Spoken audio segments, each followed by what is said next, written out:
निप्पाणी येथील आंदोलन नगर येथे बँक कर्मचाऱ्याचा बंगला फोडला। 10.5 लाखाचा ऐवज लंपास, पोलिसांसमोर कडवे आव्हान। या चोरीच्या घटनेमुळे परिसरात भीतीचे वातावरण। निप्पाणीमधील आंदोलन नगर येथील बँक कर्मचारी विनीत सुनील पाटील यांचा बंद बंगला फोडून 2 तिजोरी व एका शोकेसमधील 9 तोळे तसेच 1.5 किलो चांदी असं एकूण 10.5 लाखाचा ऐवज चोरट्यांनी लंपास केल्याची घटना गुरुवारी सकाळी उघडकीस आली। ही सर्व घटना सीसीटीव्ही कॅमेऱ्यात कैद झाली आहे।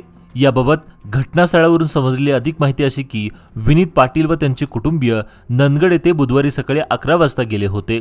दरम्यान चोरट्याने हीच संधी साधून बुधवारी मध्यरात्री 12:30च्या सुमारास बंद बंगल्याचे दरवाजे कुलूप तोडून आत प्रवेश केला। 2 तिजोरी व एका शोकेसमधील सर्व साहित्य विस्कळून टाकले व त्यातील 9 तोळे सोने व 1.5 किलो चांदी असा सुमारे 10.5 लाखाचा ऐवज लंपास केला।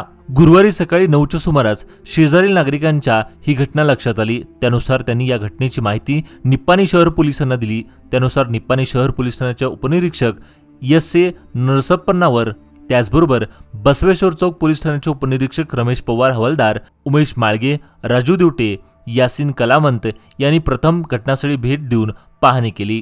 त्याचबरोबर बेळगावहून ठसे तज्ञ व श्वान पथकाला पाचारण करण्यात आले। गुरुवारी 2च्या सुमारास पाटील कुटुंबीय घरी परतले। घरी आल्यानंतर चोरीचा प्रकार त्यांना लक्षात आला। सदर या घटनेमुळे पाटील कुटुंबीय भयभीत झाले असून पोलिसांनी या घटनेचा गांभीर्याने तपास करून चोरट्यांना लवकरात लवकर जेरबंद करावे अशी मागणी त्यांनी केली। सदर या घटनेची निप्पाणी शहर पोलिसांकात नोंद झाली आहे।